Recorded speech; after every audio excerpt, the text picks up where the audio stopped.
ሰላም ጤና ይስጥልኝ ውድ የዚህ ቻናል ቤተሰቦች እንደምን ቆያችሁ? ይህ ራዲዮ አዲስ ዩቲዩብ ቻናል ነው። በዛሬው ትረካ 3 አጫጭር ልቦለዶችን ሲሆን ይዤላችሁ የቀረብኩት የመጀመሪያዎቹ ሁለቱ አልንበረከክም ከሚለው በዋሲሁን በላይ ከታተመው መጽሐፍ ውስጥ የተወሰዱ ናቸው። ሶስተኛውና የመጨረሻው ደግሞ ከቴሌግራም ቻናል ላይ የተወሰደ ነው። እንደምትወዷቸው አምናለሁ። ሐሳብ አስተያየታችሁን በኮሜንት ድጋፋችሁን በላይክና ሼር በማድረግ ይህን ቻናል እንድናሳድገው በትህትና ጠይቃለሁ። ወደ ተረካዎቹ። ይሄ ሰው ሁለት መልክ አለው። ነጭ ሉክ ሁለት ገጽ እንዳለው አይነት የውስጥ ሙግትና ከውስጥ ባሻገር የወጣት ጉልበት ያለማል። የአፍቃሪው ደብዳቤ በፀሐይ የሚበገር በዝናብ የሚቆረፍድ በነፋስ የሚዝለፈለፍ ስላይደለ ርቀቱ ወሰን አልባ ነው። ሁለት ገጽ ድርጊቱ መስፈሪያ የለውም። ላፈቀረው ገጽ የመጠነ ጸሐፊ ድንበር ከልሎ እንደሚጃጃለ አገር አልባ አገርኛ ይቆጠራል። አንቺ አገሬ ስለሆንሽ በድንበር አልመጥንሽም። አንቺ የልቤ ማዕዘን ድንጋይ ነሽና የትም ስፍራ ብንቀሳቀስ አንቺን ከማሰብ የሚያግደኝ አንዳች ኃይል የለም። ከላይ የተቀባሽ ልዩ ኃይሌ ስለሆንሽ ልዩ ኃይሌን አስምሪበት። የትኛውም የሰውነት ክፍሌ ደቦ ፈጥረው ይወዱሻል።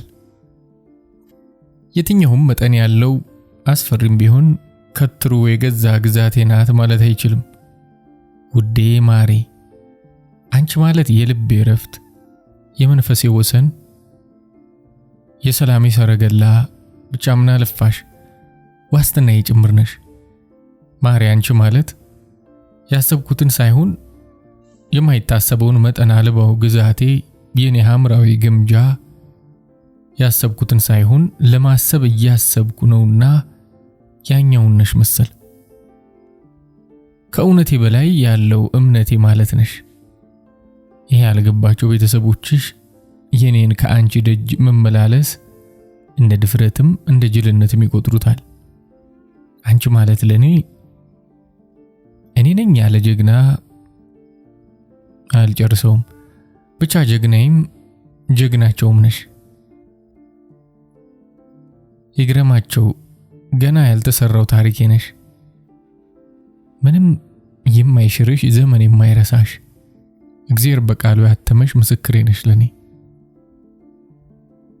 ሌት ከቀን አንቺን እያልኩ ከደጅሽ እየተመላለስኩ እርግማን ባስተናግድ እንደ ሰማዕቱ እስጢፋኖስ በድንጋይ ብወገር መናፈቄን የገደበው የለም። እያንዳንዷ ንጋቴ በጀንበር ልክ የተሰፋች ውበቴ ነሽ። ይሄ 17ኛው ደብዳቤ ነው። እያንዳንዷን ደብዳቤ ጠዋት ወፎች ማዜም ሳይጀምሩ የወንዝ ውሃ ሳይቀመስ ለማኝ ወገቡን ሳይፈታ እንቆባ እንደተኛች ይደርሳታል። ድንገት ካልደረሳት እያለ ከራስጌው አጠገብ ካለው መደርደሪያ ላይ ቅጂያቸው አለ። ቅደም ተከተል ያላቸውን ደብዳቤዎች በቀይ ቀለም ምልክት ያደርግባቸዋል። 27ኛው ትዝ ይልሻል ሳትወድ የተሸኘች በጊዜ ዳኝነት ትመላለሳለች አልኩሽ። ጊዜን የሚያህል ዳኛ ህሊናን ያህል ፈራጅትም የለም። ጊዜ ጉልበተኛን ያደልባል። ማታ ወንድምሽ ከምዝናናበት ቦታ መጥቶ እንደዛ እስኪ ያስነጥሰኝ ድረስ በቦክስ አራግፎኝ ሲሄድ አረበ ገላጋይ ያለው አልነበረም። አንቺን መውደዴ ብቻ ጋሻ ሆኖልኝ ነበር። ማሏሽሽ የመጀመሪያው ቦክስ ግራፊቲ ላይ ሲያርፍ 10 ብሎኬት ይወደቀብኝ ያህል ያየሁትን ቀለም እግዚአብሔር ራሱ ያውቀው። ዞረብኝ ሳይሆን ለምድር ዞርኩባት። እንዴት አንድ ሰው ላይ ይህን ያህል የውጤ ኃይል ይገኛል? በቴስታ ሲደግመኝ የቦክሱን ቀለም አጣጥሜ ሳልጨርስ ሌላ የቀረም ትርክት በርከክ ብዬ ማየት ጀመርኩ። በጫማ ያጓነኝ ጊዜ ወደ ኋላዬ በጀርባ የተዘረረ ከዚያ በኋላ የሆነውን እርሱ ይንገርሽ። ግን ደምቼም ተደፍቼም አንቺ ነሽ። ለወንድምሽ ግን ይሄን ሁሉ ጉልበት ለአንድ ምስኪን አፍቃሪ ከሚያውለው ብቻውን ተደራጅቶ ለሀገር ኃይል ቢሆን የተሻለ ነው። የሆነ ሁሉ ሆኖ አፍንጫዬ ላይ ያለው ቁስልም እየጠዘጠዘኝ አፈቅርሻለሁ ላይ ያስምሪበት። ይሄን ደብዳቤ ያነበበ የወንድሙ ሁኔታ ትዝ ብሎት ከት ብሎ ሳቀ። ሌላኛው ክፍል እናቱ ሰምተው ከሰሞኑ ሁኔታው ጋር እያያያዙት ተጨነቁ። ብቻውን እያወራ ይገባል። ክፍሉን ከቆለፈ ማንም ቢጠራው መልስ አይሰጥም። የገዛ ቆዳው ላዩ ላይ ተዝረክርኳል። ሰፍቶታል ማለት ይቻላል። ለቁመተ ስጋ ያህል እህል ከቀመሰ ዞርም ብሎ አያያቸውም። ይሄ ደግሞ ለወላጅ እናት። 32ኛው ሐሳብሽ እንደዚች ሀገር ፖለቲካ ተመሰቃቅሎብኛል። የኔ ባይሽ በበዛበት ይሄን እንኳን ውስጥ የፈጠረው ቅናት እንጂ የተጨበጠ አይደለም። የኔ አይደለሽም ለማለት ድፍረት አጥቻለሁ። ያጣሁትን ድፍረት አንቺን አግኝቼ መሙላት ስለምሻ ትዕግስቴን ከፍርሃት አትደምሪው። የሚቀየም ሊበዛ ይችላል። አንቺን ማለቴን ግን አላቆመም። 4 ነጥብ። የዛሬ ጧቷ ፀሐይ አንቺን አይታ የምታውቅ አልመሰለኝም። ውዴ በእናትሽ ለዛሬ ብቻ ውበትሽን አበድሪያት። ስሞትልሽ ለአንድ ቀን ብቻ ፈገግታ ለግሻት፣ መሳቅ አስተምሪያት፣ መራመድ አሳያት፣ ሙቀት ጽደቂባት፣ ልግስናሽን ታድንቅ። በፍንጭትሽ ማማር በጉንጭሽ ስር ጉዱበት ተደምማ መድረሻ ትጣ። ከቤት ስትወጪ ለማየት የተለመደችው ቦታ ሆኜ አንቺን ስጠብቅ የጠዋት ተብየዋ ፀሐይ እንደኔ አንቺን ለማየት ከፊት ለፊቴ በደብዛዛ ፈገግታ ትገተራለች። ምናን ለፊቷን እንኳን ብትታጠብ በገንኩባት። ደግሞ ከፊቴ ሆና ጥርስ በሌለው አፏ ስትስቅ የጃጀች አሮጊት ትመስላለች። ድድ ብቻ። በሷ ተናድጄ ያለው ያ ወንድምሽ እንደ ገዳይ ግራና ቀኝ እየተገላመጠ መጣ። ልቤ ስትከዳኝ ይታወቀኛል። የትላንትናው ደብዳቤ ላይ ጽፌልሽ የለ በጉልበቱ እንትኔ ላይ ያለ ርህራሄ ከመታኝ በኋላ ከስልክ እንጨቱ ላይ እንደ ጃኬት አንጠልጥሎኝ ሄደ። ሰው ነበር ያወረደኝ። ለአንቺ ስል ምስማር ላይ ቢሆን ተሰቅያለሁ። ይሄን መንገላታት ያዥልኝ። አሁንም ሳየው ራዱ ሽንት ያመለጠኝ አልኩሽ እንዴ? ለመፈለግ ወጥቶ የጠፋ ታውቂያለሽ? እኔ ነኝ። እፎይ ሳያየኝ ወንድምሽ ሄዷል። ፊቴን እንደዚህ ጠፈጠፍ የሸረሸረው የጭቃ ቤት አስመስሎት የገዛ ገጽን በመስተዋት ስመለከተው እየፈራሁት ነው። ለዚህ ነው ሁሉን ተቋቁሜ የኔ ነሽ የምለው። አቋሜ እንደ ፖለቲከኞች አይዋዥቅም። ዝናብ ናፋቂ አይደለሁም። በነፈሰበት አልነፍስም። የለ ታሪክም ፈጥሬ ጊዜ ላይ ጠባሳ አላኖርም። እውነቴ ፊት ለፊት ያለሽዋ አንቺ ነሽ።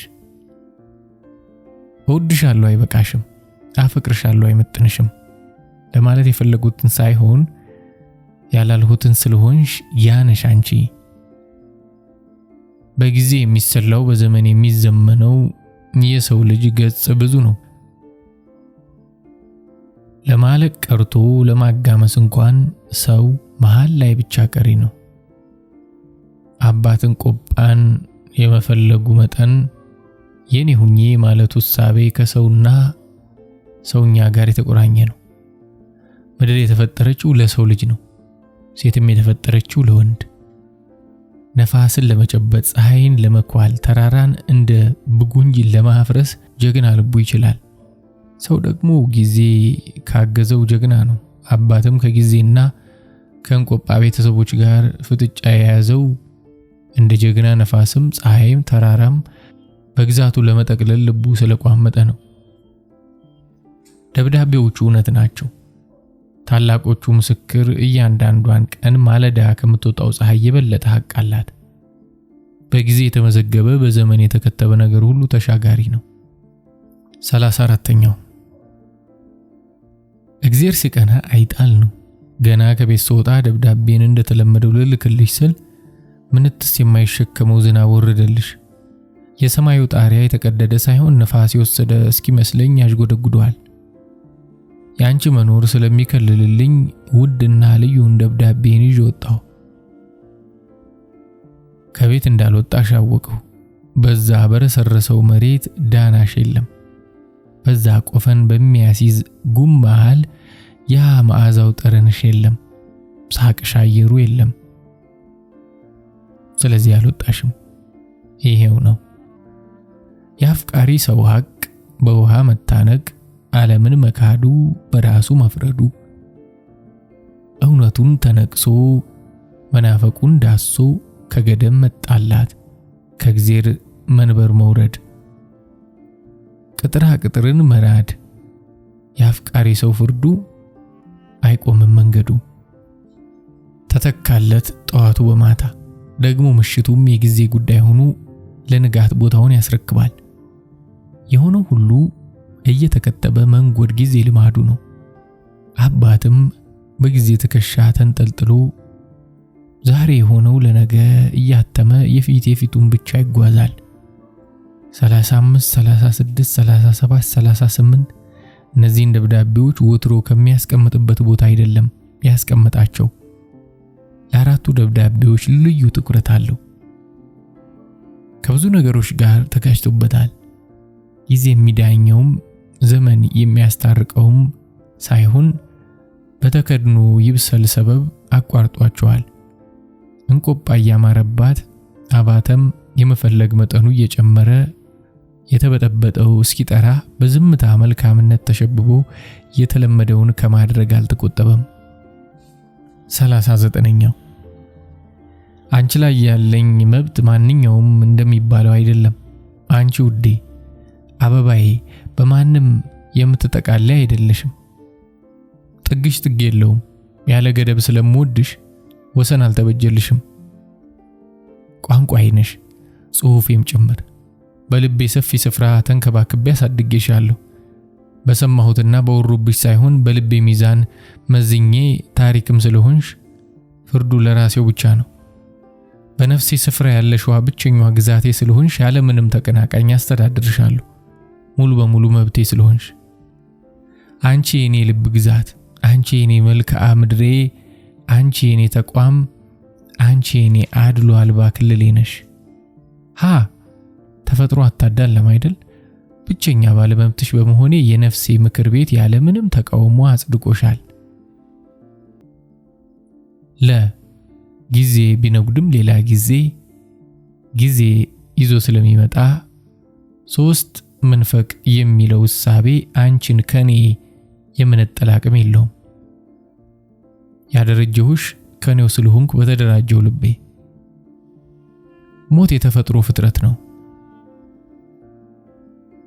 ማንም ከኔ አይነጥልሽም። ሰው ፈጣሪውን ሰቅሏል። በነፃ መወደድ ከበላይ የተረከብኩሽ ነሽ።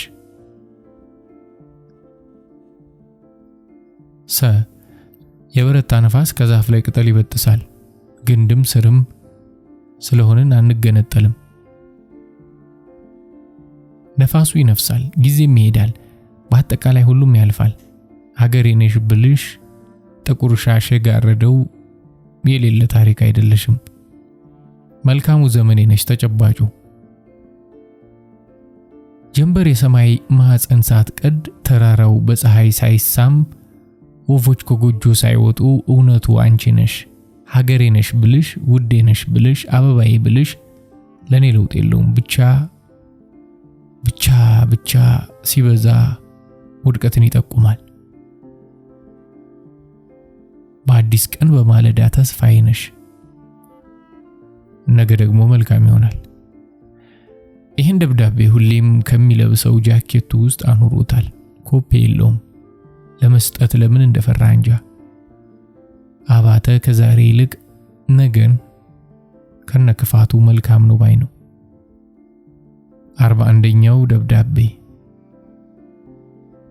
የዘላለሜ 50ኛው እረፍቴ 79ኛው ፀሐይዋ ካንቺ ፈገግታ ታምራለች መሰለኝ ሳቋ ልብ ያረዳል። ነፋሱ እንደ አንቺ መሳም ያውቅበታል መሰለኝ ልቤን ሰለበው። አየሩ ጠነርሽን ተውሶ ይጣፍጣል። መሬት መጫሚያሽ ስለሆነች አንቀልባነቷ የዘላለሜ ነው። አላልኩሽም ነገ ቀና ነው። 2010 ዓመተ ምህረት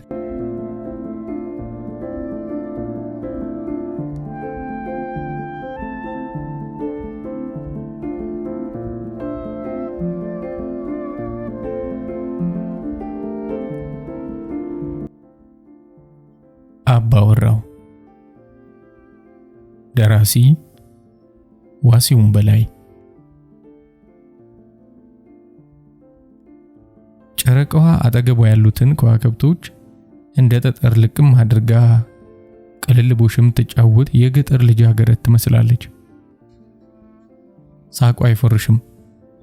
መልኳ ግን ያልታጠበ የድሃ ትሪ አይነት ነው። ልጅ ሆነን ማርያም ልጇን አቅፋ ትታያለች የምንላት አይነት አይደለችም።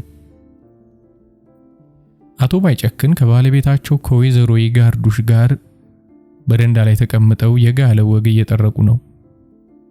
ቀድሞ የነበረውን ንዴታቸው በመጠኑም ቢሆን በረድ ያለ ይመስላል።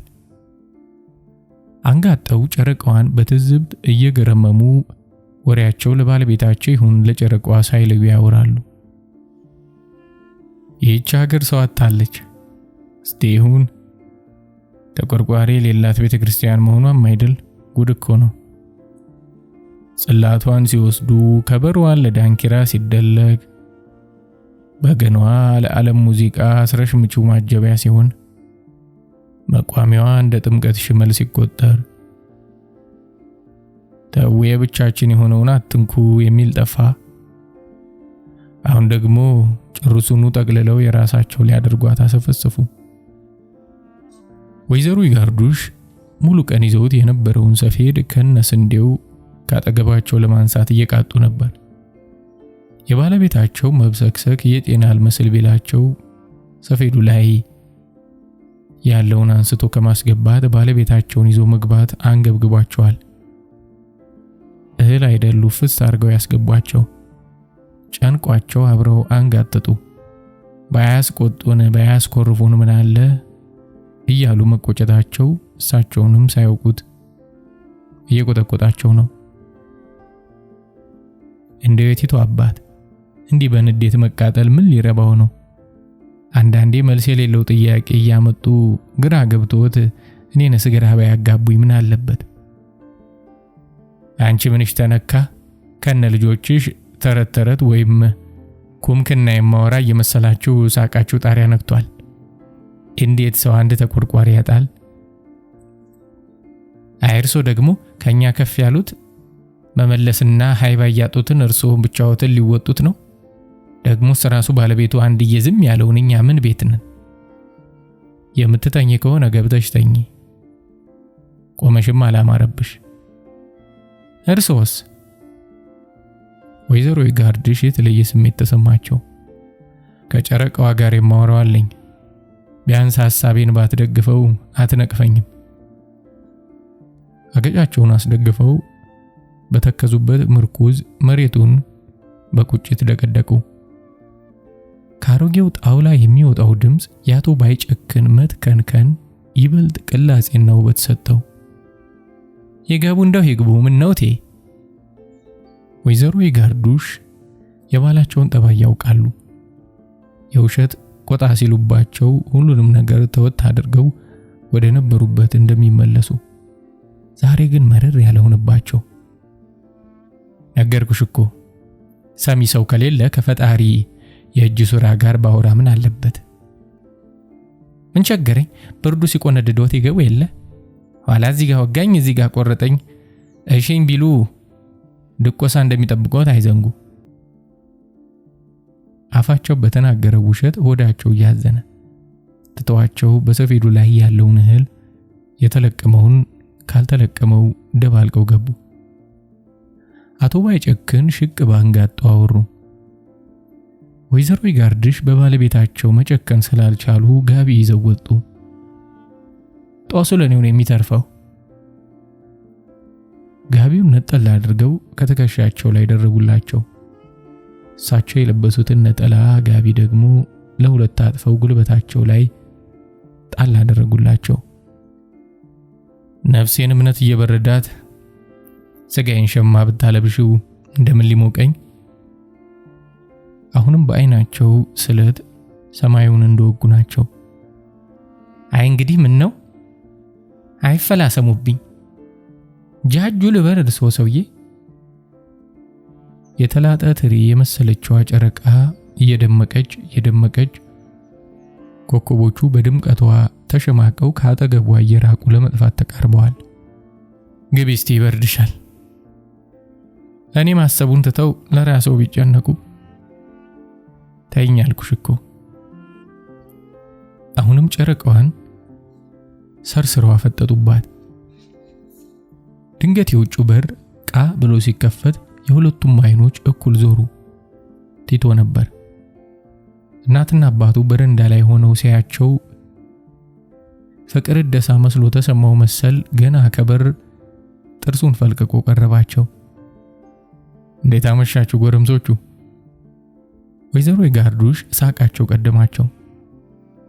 እንዴት አመሹ ሽማግሌው? ለቀልዱ ቀልድ ወረወሩለት። የምን ትዝታ እየቆሰቆሳችሁ ነው? አባቴ ድሮ ትዝ አላቸው መሰለኝ አልገባም ብለውኝ እሳቸውን እያባበልኩ ነው። መርኩዛቸውን በአገጫቸው ተደግፈው በራሳቸው ሐሳብ ተመስጠዋል።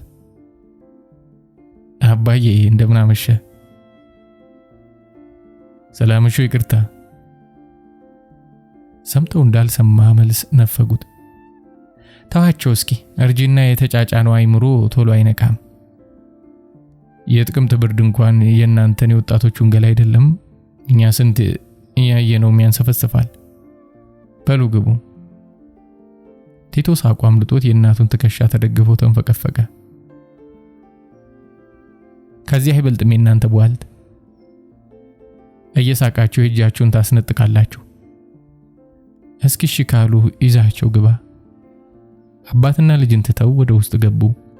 ቲቶ የአባቱን መተከስ ተመልክቶ በግድ አስነስቶ ይዟቸው ገባ። ጨረቃዋ የተገላለጠ ፊቷን እያወዛች ያለ ስንቅ እንደሚጓዝ መንገደኛ ቀስ እያለች ጉዞዋን ቀጠለች። በጅማ ረከቦት የታዘለው ሲኒ ንጣቱ የወተት ጥርስ የመሰለ ነው። ወይዘሮ ይጋርዱሽ ተርከክ ያለው ሰዓት ላይ ተጥዶ የሚንደቀደቀውን ቡና እንዳመሉ ቀንሰው በያዙት ቡና መንደቅደቁን እያባረዱ በደንብ ካንተከተኩት በኋላ ወረዱት። አቶ ባይጨክን ከቤተ እግዚአብሔር እንደተመለሱ ወዲያው ነበር ቁርስ የቀረበላቸው። እንደ ነገሩ ቀመስመስ አድርገው የሚወዱትን ቡና እየተጠባበቁ ነው። የማታው ስሜታቸው አሁን በልብና በፊታቸው ላይ ደልደል ብሎ እንደተቀመጠ ያስታውቃል። ቲቶና ሁለቱ እህቶቹ ከመኝታ ቤት እየተሳሳቁ ሳሎን ከወላጆቻቸው ጋር ተቀላቀሉ። አባታቸው የበፊት ተጫዋችነታቸውን በአደራ በሊታ እንደተነጠቁ ዝም ብለዋል። ልጆቹ የተለየውን ዝምታ ተመልክተው የሆነ ነገር እንደተፈጠረ ከማታው መነሻ አሁን ደመደሙ። ሁለቱ ሴቶች ተቻኩለው አባታቸው አጠገብ ተቀመጡ። ቲቶ ነገሩን በግርምት ቃኝቶ ያለ ወትሮው እንዴ ውርጭ የመታውን የቤቱን ሰላም ለመመለስ ከእናቱ አጠገብ ተቀመጠ። እስኪ ራቅ በል አመድ ይቦንብሃል። ታዩ አመዳም ፊት ላይ አመድ ቢነሰነስ ብርቅ ነው እንዴ? አመዳም መሆንህን ማወቁ ራሱ ትልቅነት ነው። አባቱ አጠገብ የተቀመጠችው ታናሹ ፈትለ ወርቅ ነበረች። አንቺ የግድግዳ ጌጥ አገልግል የመሰልሽ ልጅ ዝማቲም። በቀኝ በኩል ያለችው ስርጉተ ማርያም የአባቷን እጅ ያሻሸች የሚሆነውን አይኗን ከብለል እያደረገች ትመለከታለች። እስቲ ቡናውን በጸጥታ እንጠጣ፣ ይሄ መልክ የሌለው ቀልዳችሁን ቀነስ አርጉት። ወይዘሮ ይጋርዱሽ ቡናውን እንዲሰክን የጀበናውን አፍንጫ ለመሬት አሰግደው አስተካከሉት። እማዬ ደግሞ ቤቱ ሰው የሌለበት እንዲመስል ፈለግሽ? ፈትለ ወርቅ ቁንጥንጥ እያለች አባቷ ላይ ተጣበቀች። እናንተ ልጆች ከግራ ቀኝ አጣበቃችሁኝ እኮ። የአቶ ባይጨክን ድምፅ በኩርፊያና ቁጣ እንደተዳፈነ ያስታውቃል። አባዬ ምን ሆነ ነው? ፈትለ ወርቅ እጃቸውን እየዳበሰች ይሁን እያፍተለተለች ባለየ መልኩ ጠየቀቻቸው። ስርጉተ ማርያም የአባቷ ደጋፊ እንደሆነች የታወቀ ነው። እስኪ ታዩ፣ ዝም ካለ ዝም ነው። ቲቶ በአይኑ ተቆጣት። ስርጉተ ማርያም አልገባኝም አይነት አፍጥታ በአይኖቿ ጥያቄ ወረወረችለት።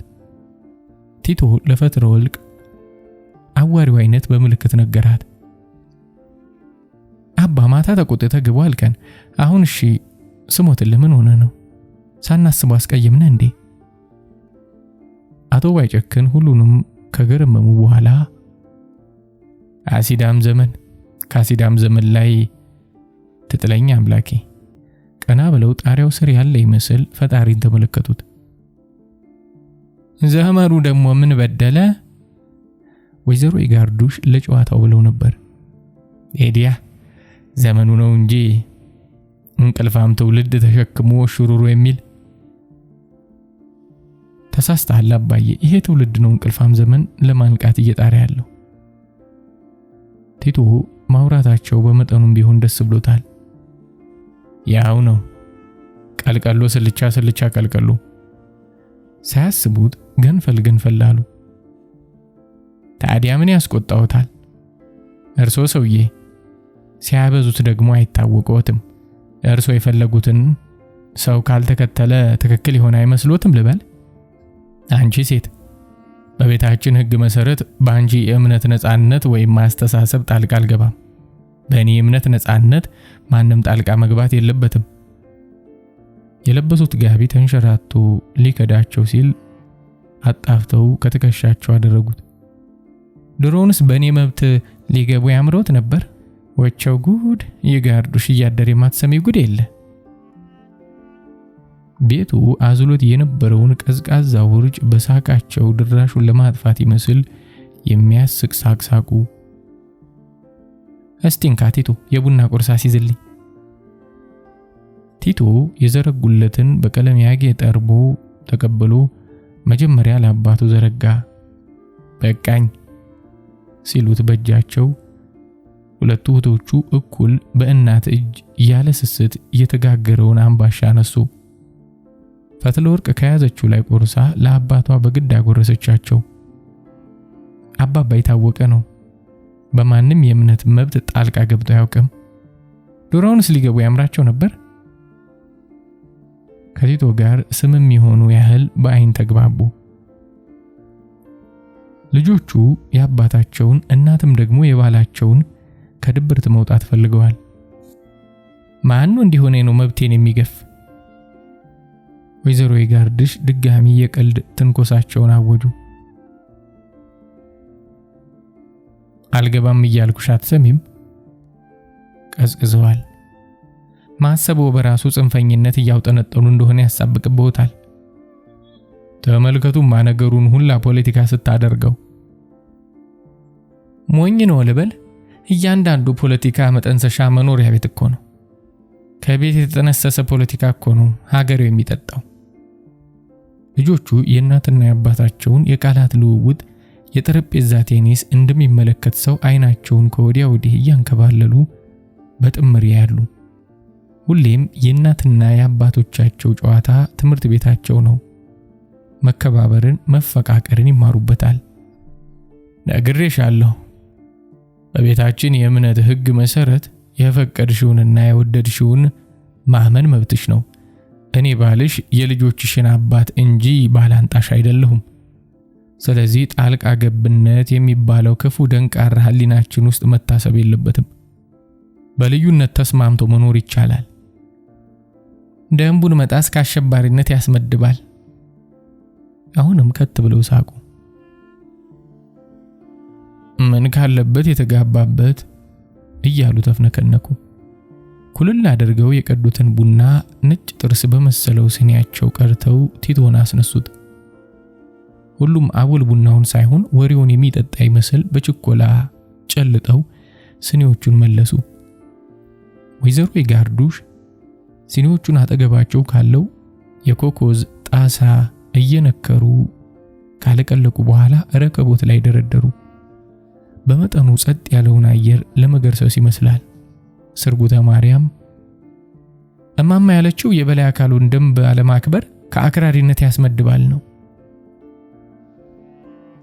አቶ ባይጨክን ስርጉተ ማርያምን ገርመም አድርገው ይሄው ነው እንግዲህ ላልመጣ በሽታ መጀመሪያ ክትባት ብለው በሽታውን እንደ ልማድ ትንሹን በሽታ ይወጉናል። ያኔ ከውስጣችን ጋር ተስማምቶ ይኖራል። ሕይወትም እንዲሁ ናት። ትንሿን ጥያቄ ስንፈራ ለትልቁ ወገቤን እንላለን እንጂ የመጠየቅ መብቱ የለንም። በትንሽ ትልቁ ተለማምደነው ጨቆና ተስማምቶን አሜን ሆኗል ባህሪያችን። ያኔ የማንም መፈንጫ እንሆናለን። ባህሪ አይጨምርም አይቀንስም አለ ቲቶ። ሁሉም ተያዩ። ፈትለ ወርቅ መልሳ የአባቷን እጅ ያዘች። በፍቅር ነው ያቀፈችው። አባቷ ያወሩት የሁላቸውንም የውስጥ ጥያቄ ነው። አባባ እውነቱን ነው። አፏን ለእውነታቸው አላቀቀች።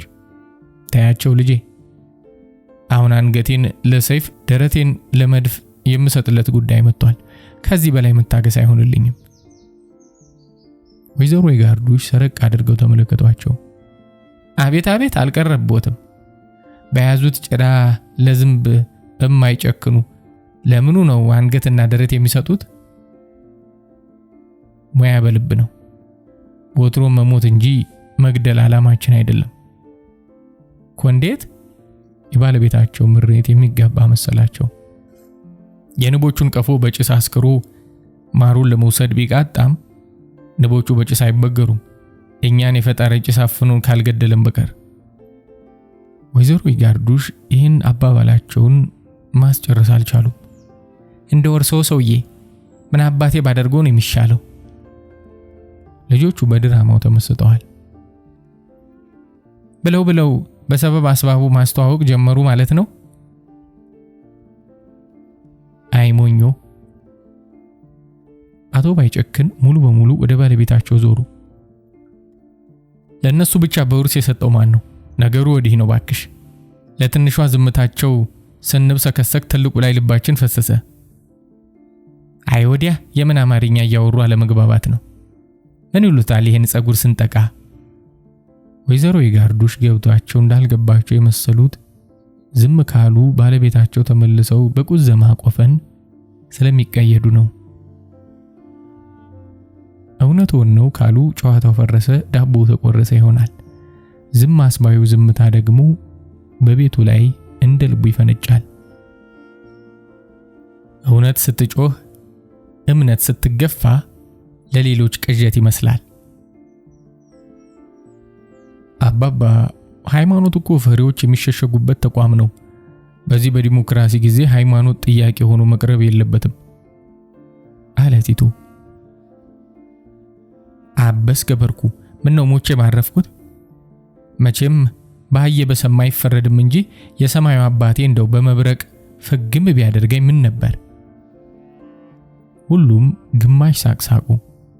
ስርጉተ ማርያም ነገሩን ለማሟሟቅ ይመስል ቲቶ እኮ እውነቱን ነው አባዬ አለች። ይሄን ብሎ ቲቶ ቡትቶ ነው 23 ዓመት ሙሉ እሽሩሩ ያልኩ በቂ ነው። ከዚህ በኋላ ቤቱን ልቀቅ፣ ራስህን ቻል። ወይዘሮ የጋርዱሽ ሲስቁ ሁለተኛውን ለመቅዳት ያነሱት ጀበናቸው ከእጃቸው አምልጧቸው ነበር። አባዬ አትጥራኝ።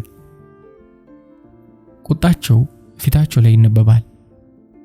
አባ ዘመኑ የመስማማትና የመስማማት ነው። ድንቄም የመስማማትና የመስማማት አፈጠጡበት።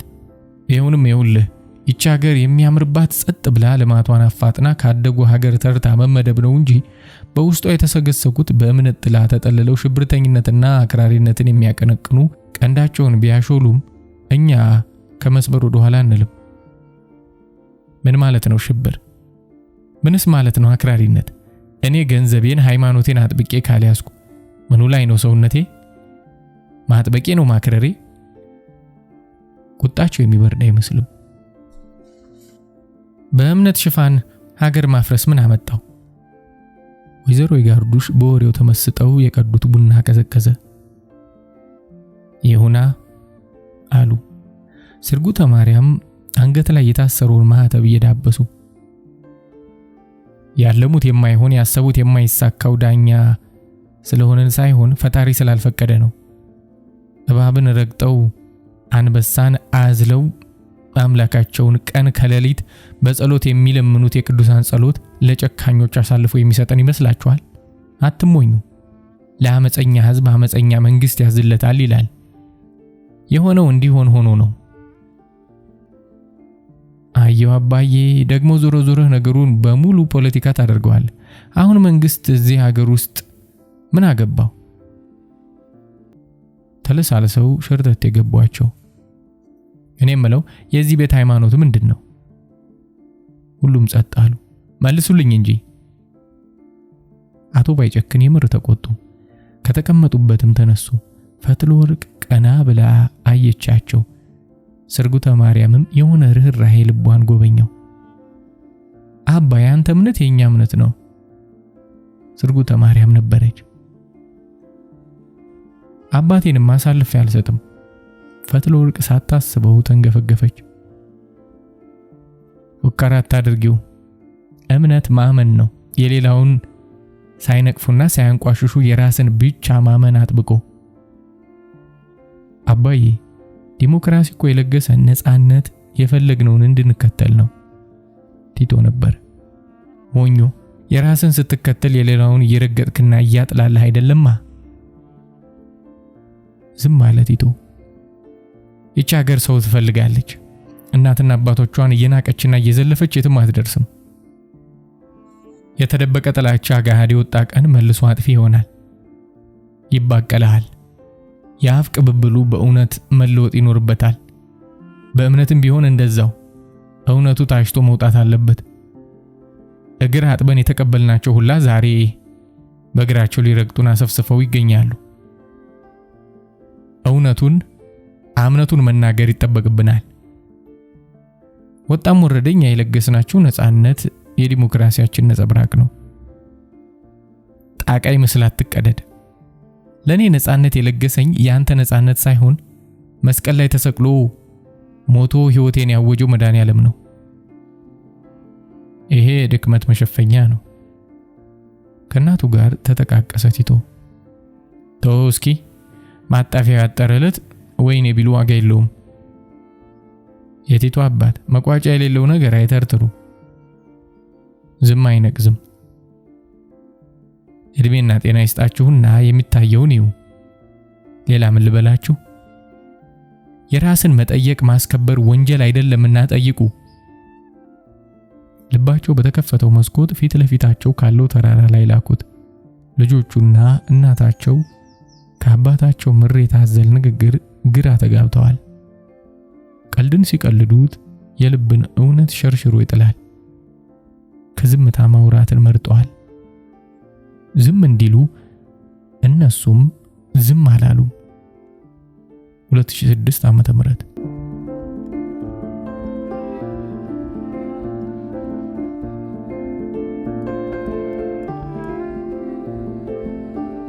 ጉዞ ወደ ገነት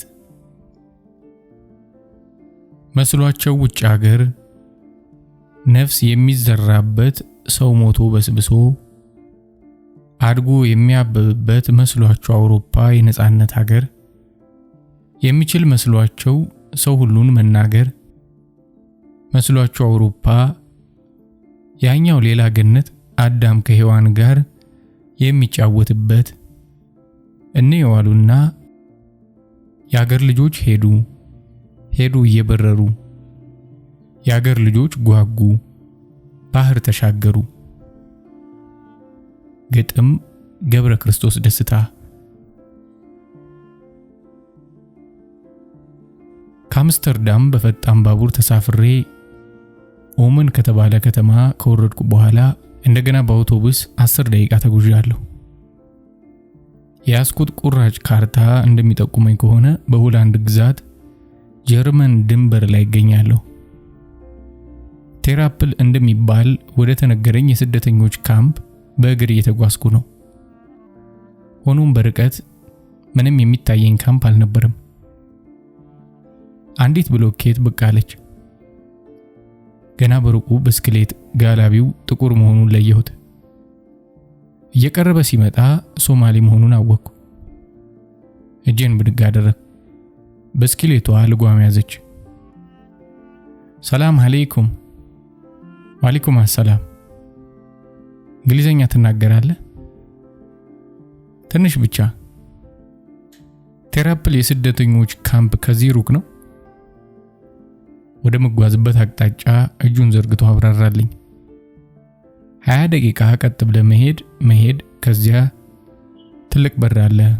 እሱ አይደለም፣ በሩን አልፈህ መሄድ ከዚያም ወደ ግራ መታጠፍ ሌላ በር ታገኛለህ። እሱን ማለፍ እንደገና 200 ሜትር ያህል መሄድ በቃኝ። እንደገና መሄድ በቀኝ በኩል ወደ ግቢ መግባት፣ ደጃፉ ላይ ቢጫና ቀይ ቀለም ኮንቴነሮች ማግኘት፣ እሱ ሪሴፕሽን ነው። ከዚያም ሆላንዳውያኑ አንተን መቀበል። አላህ የተመሰገነ ይሁን፣ ጥሩ ሰዎች ናቸው። ማብራሪያውን እንዳበቃ አንተም ስደተኛ ነህ ስል ጠየቅኩት። ልክ ነው ካለ በኋላ መልሶ እሱም ጠየቀኝ። ከኢትዮጵያ ነው ወይስ ከኤርትራ? እየሳቁ መልስ ሰጠው። ሁለቱም የኔ ናቸው። ሶማሌውን ተሰናብቼ መንገዴን ስቀጥል ለብቻዬ ከራሴ ጋር ማጉረምረሜ አልቀረም። እንደ ነጎድጓድ በርግጥ ምን ሀገር አለኝ ብዬ ነበር ያጉረመረምኩት። ማመን ስለማልፈልግ ግን እኔም አገር አለኝ እላለሁ። አገር ግን የለኝም። አገርና ህልም ያለው ሰው እንዴት ሻንጣውን ይዞ ከሀገሩ ይህን ያህል ርቆ ይሰደዳል? የሚቦረቡር ጥልቅ ሐዘን ልቤን ሞልቶታል። አንዳንድ ጊዜ በጣም የምናከብራቸው ሰዎች ድንገት በሞት ሲነጠቁ ሞራላችን ድቅቅ ብሎ ምድር ባዶዋን የቀረች እንደሚመስለን አይነት ደባሪ ስሜት ነበር የደበተኝ። ለምን እንዲህ ያለ ስሜት አደረብኝ? ምክንያቱን በትክክል አላውቅም። በተፈጥሮዬ በምንም ነገር የማረካ ሳልሆን እንዳልቀረው ገምታለሁ። ምናልባት ግን ከወገን በመራቄ ባዕድነትና ብቸኝነት ተሰምቶኝ ይሆናል። ሀገር አልባ ከሆንኩማ ቆየው።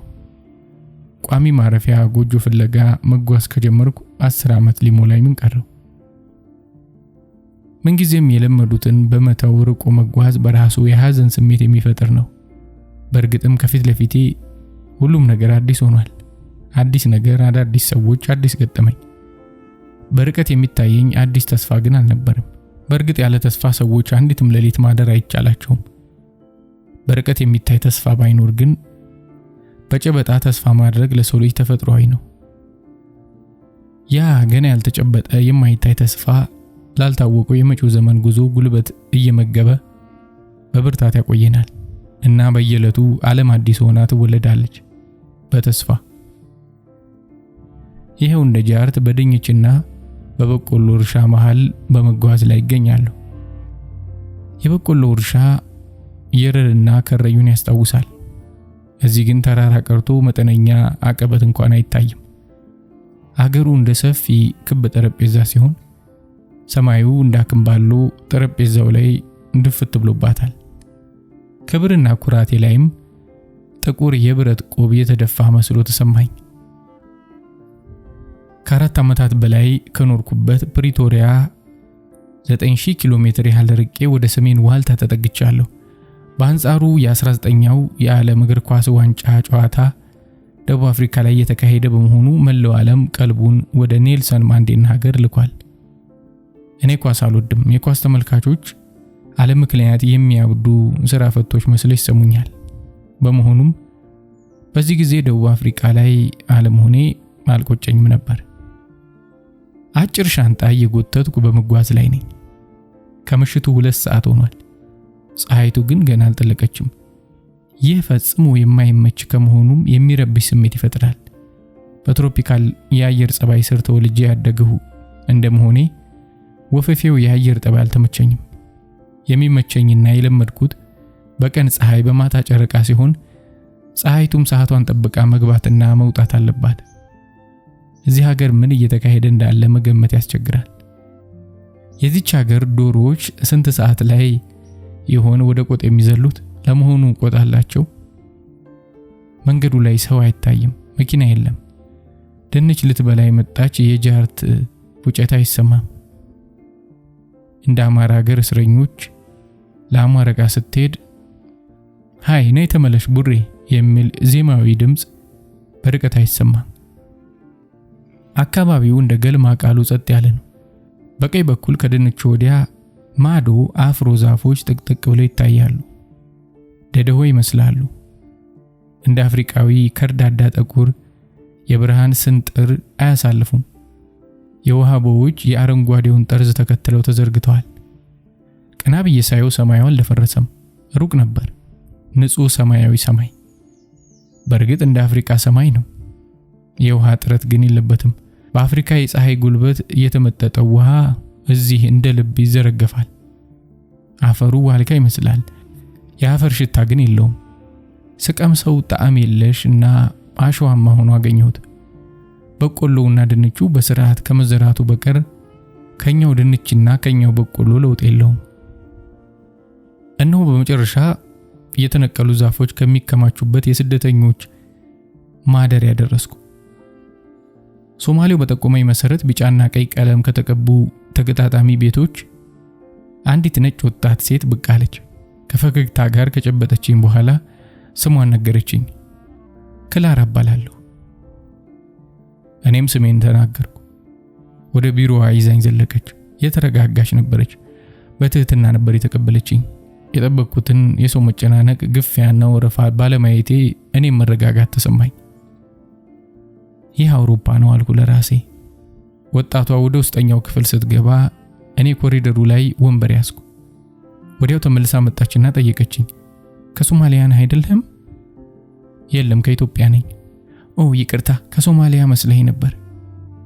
ይዘው የነበረው ወረቀት ላይ ያሰፈረችው ሶማሊያዊ የሚል ቃል ሰርዛ ኢትዮጵያ ስትል ሞላችበት። እናም ፈርም አለችኝ። ፈረምኩ። ተመልሳ ደግሞ ወደ ውስጥ ገባች። ክላራ እንደገና ስትመለስ ወረቀትና ሰማያዊ የላስቲክ ከረጢት ይዛ ነበር። ሁለቱንም ካቀበለችኝ በኋላ እየመራች ወደ ደጅ ይዛኝ ወጣችና በሩቁ አመላከተችኝ። የመጨረሻው ህንጻ ይታያል? ይታየኛል። እዚህ ህንጻ ላይ ቁጥር 38 ውስጥ ተመድበሃል። ከረጢቱ ውስጥ አንሶላና ብርድ ልብስ አለ። ነገ ጠዋት 8 ሰዓት ተኩል ሲል ከመዝናኛው አዳራሽ ትገኛለህ። መዝናኛው ማለት ያውልህ ከጎኑ ያለ መመገቢያ አዳራሽ ነው። ከ8 ሰዓት በፊት ተነስተህ ሻወር ወስደህ ቁርስ ብላ። ወጣና ሳሙና ከረጢት ውስጥ ይገኛል። ስለ ግቢው ህግ ነገ ከቃለ መጠይቅ በኋላ ማብራሪያ ይሰጣል። ስለ ትህትናዋ መስግኛት ሳበቃ በዝምታ ወደ አዳራሹ አዘገምኩ። እኔ ሪሴፕሽኑን ስለቅ ሴት የሚመስል ጠይም አረብ በእኔ እግር ተተካ። ግቢውን እየታዘብኩ አዘገምኩ። ግራና ቀኝ ከተዘረጉት ረጃጅም የስደተኛ ማከማቻ አዳራሾች ፊት ለፊት ህፃናት ኳስ እየተጫወቱ ነበር። አብዛኞቹ አረቦችና ሶማሊያውያን ናቸው። ምናልባት የኢሮ ኤዥያ ዜጎችም ሊሆኑ ይችላሉ። አርሜናውያን፣ ቱርኮች፣ ኢራናውያንና አፍጋኖች ከኛ የባሱ ስደተኞች ሆነዋል። ኳስ ከሚጫወቱ ህፃናት ባሻገር በየአዳራሹ ደጃፍ ላይ ክብ ሰርተው የሚያውቁ ጎልማሶች እያየሁ አለፍኩ። እንደዚሁን ኩምቢ የረዘመ ፍንጫ ያላቸው በእድሜ የገፉ ወንድና ሴት በዝግታ እርምጃ ወዲያ ወዲህ ሲሉ አየሁ። ባልና ሚስት ሳይሆኑ አይቀሩም። ሐሳብ ገጻቸው ላይ ጥቁር ድንኳኑን ጥሏል። እልፍ ብለው ደግሞ ቁምጣ የለበሱ ጎልማሶች በየደረጃቸው ላይ ተቀምጠው ሲጋራ ያጭሳሉ። ከመላ ዓለም በተሰባሰቡ ስደተኞች መካከል አቋርጬ ወደ ተጠቆምኩት አዳራሽ አቀን ነው። ከመመገቢያና ከመዝናኛ አዳራሹ መካከል ላይ የልብስ ማጠቢያ ክፍል ይታያል። ደማቅ ረዣዥም ጀለብያ የለበሱ የሶማሌ ልጃገረዶች ደጃፉ ላይ ተኮልኩለው በከፍተኛ ድምጽ ምላሳቸውን ያንበለብሉታል። አንዷ ሌላዋን በምን አይነት ዘዴ እንደምታዳምጣት ለመረዳት በፍጹም አይቻልም። በአይኖቼ አበሾችን ለማግኘት እየተመኘው ወደ ተጠቆምኩበት አዳራሽ አቀን ነው። ወደ ባሻሁን እንዴ? የለም ደህና ነኝ። ብዙ ያየሁ እንደመሆኔ መንፈሴ በቀላሉ የሚጎብጥ መች ሆነ። እንግድነት ተሰምቶኝ ይሆን? እሱስ ሊሆን ይችላል። በተለይ በዛሬው ዕለት ስለማድርበት ክፍል ማሰብ ያልቀረም። በአንድ ክፍል ውስጥ ከሌሎች ሀገር ዜጎች ጋር ማደር እችል ይሆን? በእርግጥ ከዓመታት በፊት በደቡብ አፍሪካ እስር ቤት ውስጥ ከማላውቀው አፍሪካውያን ስደቶች ጋር 8 ሌሊት አሳልፌያለሁ። ያኔ ግን ተገድጄ እንደመሆኑ ምርጫ አልነበረኝም። አሁንስ ምን ምርጫ አለኝ? ከኢራናውያን አሊያም ከአፍጋኖች ጋር በአንድ ክፍል ውስጥ ታሽጎ ተገባብቶ መኖር ይቻላል? ለምን ያህል ቀናት ያን ለመፈጸም የሚያበቃ ትዕግስት ይኖረኝ ይሆን? ሶማሌዎች ይገጥሙኝ ዘንድ ተመኘው። ምንም ቢሆን ጎረቤታችን ናቸው፣ እነሱ ይሻሉኛል። እንዲህ ያሉ ሐሳቦች እያኘኩ ከአዳራሹ ደጃፍ ደረስኩ። ተመስገን አምላኬ፣ የእንስሳት ፈጣሪ፣ በረቂቅ ሕሊና ሁሉን አሳዳሪ እንዲሉ አንድ አበሻ በፈገግታ ተውጦ ወደ እኔ ሲመጣ አየሁት። ሰላምታም አልሰጠኝ። ከመድረሱ አበሻ ነህ ሲል ጠየቀኝ። እንዴታ ስል በደስታ መለስኩለት። ከሀበሻም ነገረኛ አበሻ አልኩ እየሳኩ። እሱ አልሳቀም። መቀለዴን ባይረዳ ይሆናል። ብሩክ እባላለሁ አለ። ብሩክ ሻንጣዬን ከመቀበሉ ሌሎች 2 አበሾች ከኋላችን ከተፋሉ። የያዝኩትን የፕላስቲክ ከረጢት፣ ላፕቶፕ የያዝኩበትን የእጅ ቦርሳ በመቀበል ተንከባከቡኝ። ብሩክ የያዝኩትን ወረቀት ከተመለከተ በኋላ እኛ ክፍል ነው የተመደበው ሲል በጎን ዜና በሰረኝ። ወደ ፎቁ እየወጣን ሳለ ስሜታዊ ሆኜ ተናገርኩ። አበሻ እንደማገኝ እንኳን ጠርጥሬ ነበር። ከአበሾች ጋር በአንድ ክፍል መደባለሁ ብዬ ግን አልጠበቅኩም ነበር። በእውነት እድለኛ ነኝ። አበሻ የሌለበት የዓለማችን ክፍል የለም ማለት ነው። መቼም በዚህ አይነት ሳይቤሪያ ውስጥ ግሪንላንድ ብንሄድ አበሻ ይኖራል። የኛ ሰው ምን ያልገባበት አለ? ቁራ የሆነ ህዝብ። አንድ የቆየ ቀልድ ታወሰኝ። የአሜሪካውያን ለአፄ ኃይለ ሥላሴ ጨረቃ ላይ ደርሰን መጣን ቢሉት ታዲያ ትግሬ አላገኛቸውም ሲል ጠየቀ። ብሩክ እየሳቀ ደገፈኝ። አበሻ ያረገጠው መሬት በምድር ላይ ሊኖር አይችልም። እዚህ ካምፕኛ ብቻ እንምሰለ 3 ሴቶች አሉ። ሌሎች 2 ወንዶችም የመጀመሪያው ህንጻ ላይ አሉ። ይገርማል፣ ሴቶቹ በርበሬና ሽሮ ይዘው ነው የመጡት። ትላንትና ወጥ ሰርተው በድርቆሽ አፈርፍረው አበሉን። አንደኛዋማ ቋንጣ ሳይቀር ይዛ መጣለች። አበሻ መሰደዱ ብቻ ሳይሆን ስንቁን እንኳን መቼ ይተዋል። እንዲህ እያወጋን ከተመደብኩበት ቁጥር 38 ክፍል ገባን። ክፍሏ ጠባብ ነበረች። ተደራራቢ 2 አልጋዎች ሲኖሯት በተጨማሪ ቀጫጭን 4 ቁም ሳጥኖችና 4 ወንበሮች እንዲሁም አንድ ጠረጴዛ ይዛለች። ግድግዳው ላይ ባለ 24 ኢንች ቴሌቪዥን ተሰቅሏል። በአንዱ ጥግ ፊሊፕስ ጉርድ ፍሪጅ ይታያል። ለ4 ስደተኞች መኖሪያ የተዘጋጀው ጠባብ ክፍል እነዚህን ዕቃዎች እንደምንም አብቃቅታ መያዝ ችላለች። እኔ በተመደብኩበት ክፍል ውስጥ ከብሩክ ሌላ ቀሪዎቹ 2 አበሾች ኤርትራውያን ነበሩ። አቤሰሎም እና ናአምን ይባላሉ። አቤሰሎም ጥሩ አማርኛ ይናገራል። አዲስ አበባ ተወልዶ አስመራ ማደጉን ነገረኝ። ናአምን የአስመራ ልጅ ነው። ቁጥብ አይነት ነበር። ብሩክ የድሬዳዋ ልጅ ሲሆን እንደሚጠበቀው እንደ ልቡ የሚናገር ለሁሉም ሰው ጓደኛ መሆን የሚችል ነበር። አልጋይን እያነጣጠፉልኝ ሳለ ጥያቄ ቀረበልኝ። በቀጥታ ከኢትዮጵያ መምጣትህ ነው? የለም ትንሽ ተንከራትቻለሁ። 10 ዓመት። 10 ዓመት ትቀልዳለህ እንዴ?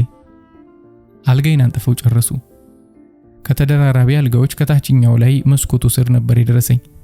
ሻንጣዬ ውስጥ የነበሩ ቅያሬ ልብሶቼን፣ መጽሐፍቶቼን ቁም ሳጥን ውስጥ ደረደርኩ። የስደት ባልደረቦቼ በተቻላቸው አቅም ተንከባከቡኝ። ሻይ አፈሉ። ዳቦ ላይ ማርማራታ ቅቤ ቀብተው አቀረቡልኝ።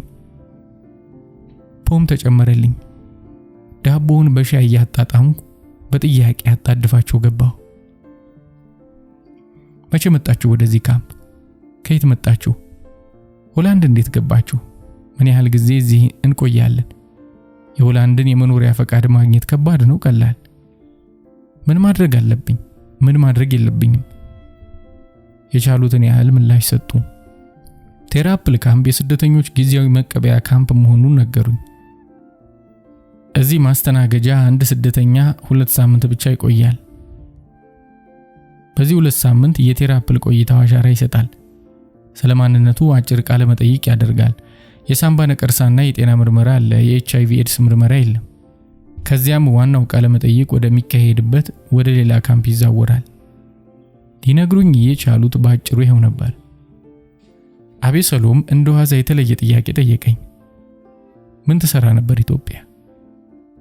ዳቦውን ገምጬ ነበርና መልስ ከመስጠቴ በፊት ከሻዩ ጋር ፉት አልኩለት።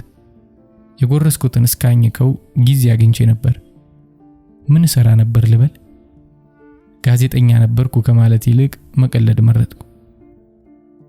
በግ ሰራ ነበር ስል መለስኩ። በግ ነግድ ነበር ለማለት ነበር የፈለኩት። ብሩክ ወዲያውኑ በጥያቄ መልክ አረመኝ። ምን ማለት ነው? በግ ነጋዴ ወይስ በጋራጅ? አቤሰሎም በጣም ሳቀ። ናምን አልሳቀም።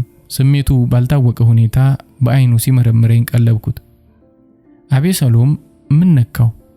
ስቆ እስኪጨርስ ብዙ ጊዜ ወሰደበት። በችግር ጊዜ ሰዎች ጭንቀታቸውን ለማባረር ሲሉ በተገኘው አጋጣሚ ሁሉ ለመደሰት ይጣጣሩ ይሆናል። ከአቤሰሎም ጋር አብሬ እየሳቅኩ ስህተቴን አረምኩ።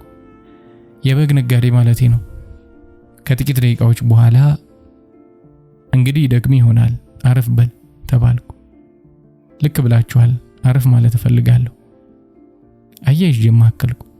ላደረጋችሁልኝ መስተንግዶ በጣም አመሰግናለሁ። እኛም ስንመጣ ሌሎች እንዲሁ ተቀብለውናል።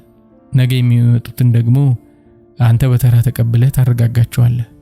በትክክል መቼም በስደት ጊዜ የሀገር ልጅ ማግኘት ፈዋሽ መድኃኒት መሆኑን ዛሬ አየሁ። የቃጅማው ጊዮርጊስ ሲመስክር ወደዚህ ስመጣ ሞራሌ በጎች እንደሸኑበት ሳር ወዳድቆ ነበር። አሁን እናንተን ካገኘው በኋላ በጸደይ ማለዳ እንደተወለደ የበግ ግልገል የመቦረቅ ስሜትን የተሰማኝ። ሶስቱም ሳቁ። እዚህ ላይ ግን በጣም የሳቀው ነአምን ነበር። ይህ ዝምተኛ የሚመስል ልጅ ቀልድ ያውቃል ማለት ነው። አልጋዬ ላይ ጋደም አልኩ። ብዙም ሳልቆይ የኳስ ጨዋታው በመጀመሩ የክፍል ባልደረቦቼ ትኩረት ወደ ቴሌቪዥን ሆነ። በመካከሉ ከበላይ ተደራቢ አልጋ ላይ የተኛው ብሩክ አንገቱን ወደ ታች ልኮ አናገረኝ። ተኛ እንዴ? የለም እያነበብኩ ነው። ድምጹን ዝቅ አድርጎ በግ ነጋዴ አትመስልም ሲል ተረበኝ።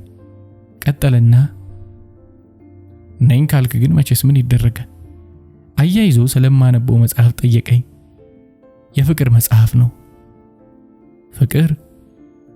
አይ ስለ ፍቅር አይደለም፣ ስለ ጦርነት ነው። ዕለቱ ረቡዕ ነበር፣ ወርሃ ሰኔ 2010።